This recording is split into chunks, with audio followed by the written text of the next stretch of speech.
Chris Fagan, Lordo. He is our subject of Coach Speak today on Access for Crypto.com. And the modern game requires so many different things, Lordo, but sometimes it's just the old-fashioned win the ball that is the most important part to a finals win. Our games, generally speaking, whoever wins the contested ball and stoppage goes a long way towards who wins, and the last time they gave us the thorough thrashing. And they were also taught a lesson by Geelong the week before, where Geelong beat them up at the contest and they also beat them up for pressure. So they learn a good lesson from Geelong, and they also got a lesson for the last time they played the Gold Coast Suns. They got flogged in every department of contest, pressure, clearance, and they've reversed the tables. Dunkley laid one of the best tackles early, set the scene. Despite Gold Coast kicking the first couple of goals, they mauled them.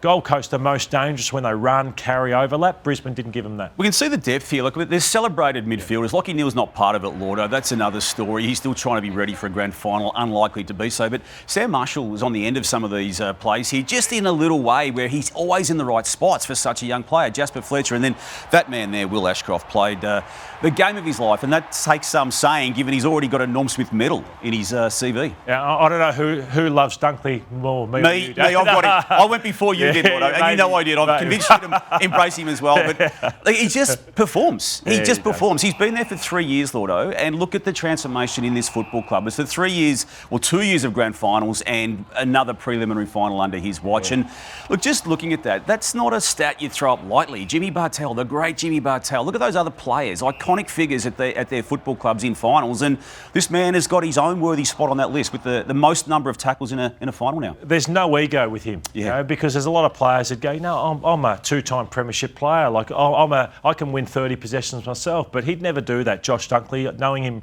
really well, that he's the ultimate team player, and for him to take out Rowell and still get the 18 tackles and win the ball himself, you know, he's as good a player as there is in the competition for two-way play. I love the response of Cam Rayner, Lordo. The narrative out of the first week of finals for him with the staging issue that he has and was subjected to rightly for the Geelong moments, he just wasn't going to be allowed to be tackled in this particular game. He was a brute, wasn't he? Yeah, well, so we'll start with some of the panic that set in and we'll work into what you're speaking about with Cameron Rayner. But this Ainsworth, that was a panic tackle straight to Rayner, who's in defence there, and then it was a run and it was the overlap. It's Ashcroft involved again.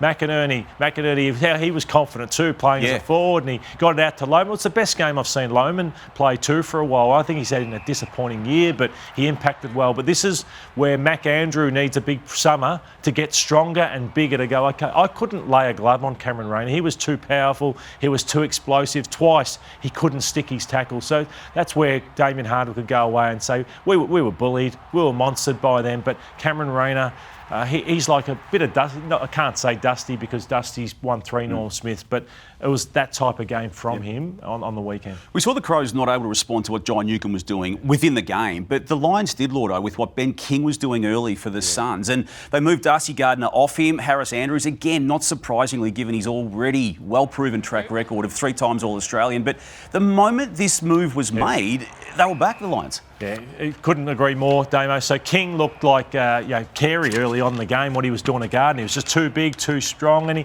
he took King's spirit away in this game with how well I remember Brian Lake I used to struggle with a bit, because not only did Lake sometimes spoil, but he'd take marks like this and he demoralises you because of his aerial ability. And Harris Andrews, I thought he was massive against Geelong against Shannon Neale when no one else was standing up and Leicester was getting beaten in that. So he's had a great final series. He had a great home and away season too, a 3rd time All-Australian.